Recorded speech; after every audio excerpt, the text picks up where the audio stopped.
Hi everyone, just thought I'd do a quick review on my Evakool 40 litre drawer fridge that I bought from Caravan RV Camping back in July last year.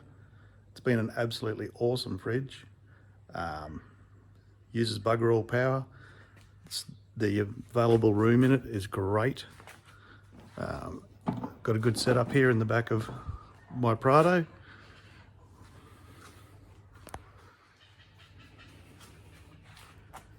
As you can see,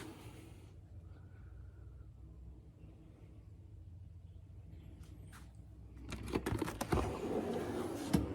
certainly has lots of room for all the drinks and everything. I use it every weekend we go away. It's been absolutely amazing. I love the fridge. It's absolutely awesome. Uses bugger all power. I've got a lithium battery set up in the back of the car, which gives me 4 or 5 days of use of the fridge without any power update. So yeah, absolutely love it. Thank you guys.